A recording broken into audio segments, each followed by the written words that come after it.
Assalamualaikum warahmatullahi wabarakatuh. Selamat datang kembali di channel YouTube Utas. Pernah nggak sih kamu punya pengalaman yang berkesan dengan brand? Yang bikin momen itu bisa kamu ingat sampai sekarang? Atau pernah nggak sih kamu bertanya-tanya, kenapa ya sebuah brand ngelakuin promosi sampai segininya? Padahal kan kayaknya uang yang digelontorkan untuk kampanye ini nggak sedikit.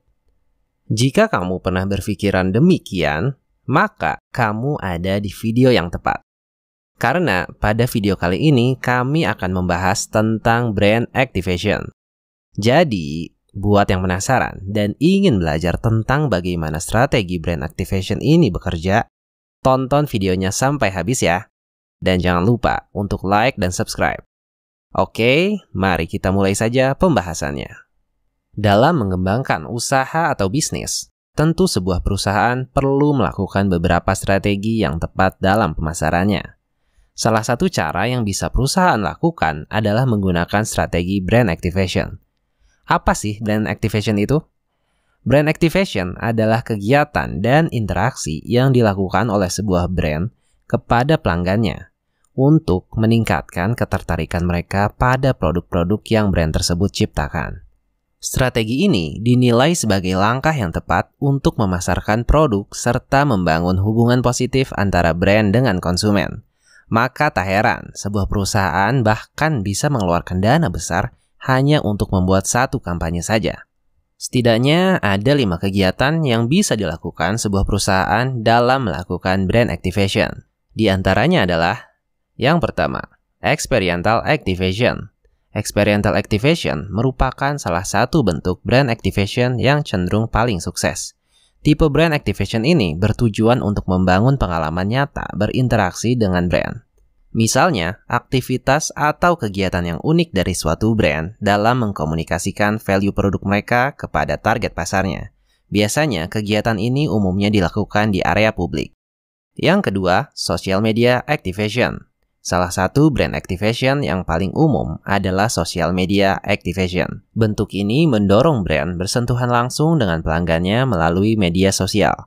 Misalnya, sebuah brand bisa membuat challenge di TikTok yang dapat diikuti oleh siapa saja dengan syarat harus menggunakan produk terbaru brand tersebut. Bentuk ini dianggap paling ampuh karena konsumen bisa mencoba langsung produk atau jasa yang ditawarkan oleh sebuah brand. Yang ketiga, promotions activation. Pelanggan akan selalu tertarik dengan yang namanya promosi.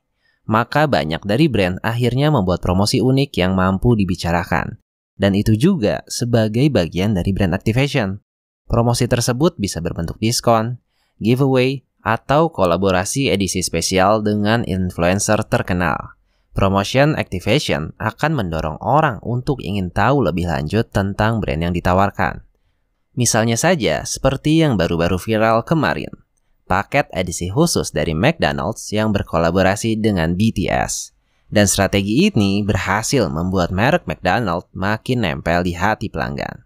Yang keempat, marketing event activation. Dalam bentuk ini, brand berusaha menarik pelanggannya melalui sebuah event marketing yang dapat mereka ikuti secara langsung. Misalnya seperti event sampling produk atau penjualan langsung lewat booth.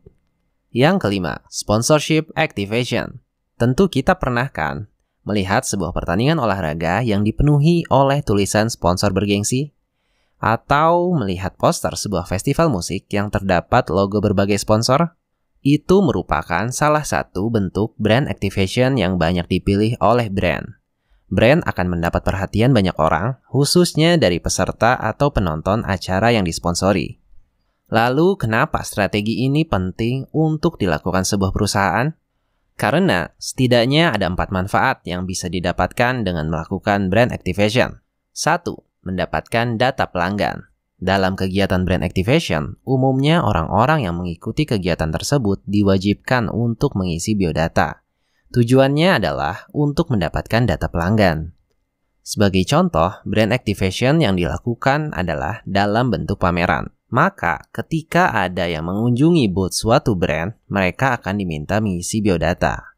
Dari data-data tersebutlah, brand bisa mengetahui bagaimana karakteristik pelanggan mereka, dan juga bisa menghubungi mereka suatu hari nanti, sebagai sarana promosi tentunya. Yang kedua, mendapatkan feedback. Hal yang menarik dari brand activation adalah karena sering dilakukan secara dua arah antara brand dengan pelanggan. Oleh karena itu, brand bisa meminta dan mendapat feedback dari mereka tentang produk atau jasa yang ditawarkan perusahaan. Manfaat yang ketiga yaitu memperkuat brand. Ketika sebuah brand menjalankan strategi brand activation dengan baik, maka bisa dipastikan brand awareness, brand switching, dan brand loyalty produk dari brand tersebut akan meningkat. Dengan meningkatnya 3 unsur ini, maka posisi pasar untuk brand menjadi kuat. Masyarakat semakin tahu tentang brand tersebut, dan kesempatan untuk produk mereka dibeli lebih banyak pun makin terbuka lebar. Yang keempat, menjangkau pelanggan baru. Selain meningkatkan awareness dan engagement dari pelanggan yang sudah ada, brand activation juga dapat membantu sebuah brand meraih pelanggan baru. Karena yang menghadiri kegiatan tersebut pasti bukan hanya pelanggan lama, melainkan pelanggan baru juga. Pelanggan baru yang menghadiri acara tersebut akan sadar tentang hadirnya suatu brand. Namun, mendapatkan pelanggan baru untuk membeli produk itu tidaklah mudah. Sehingga perlu adanya kesan yang baik agar mereka memutuskan untuk menjadi pelanggan baru. Bagaimana? Sudah cukup tercerahkan? Sekarang, kamu sudah mengetahui lebih dalam kan tentang brand activation ini. Melihat brand-brand besar rela mengeluarkan budget yang fantastis untuk melakukan brand activation, apakah menurut kamu itu sudah tindakan yang tepat? Kalau kamu punya budget yang fantastis juga, cara brand activation mana yang akan kamu coba? Jawab di kolom komentar ya. Sekian video kali ini, semoga bermanfaat. Jangan lupa untuk like dan subscribe channel YouTube Utas. Sampai jumpa pada video yang akan datang.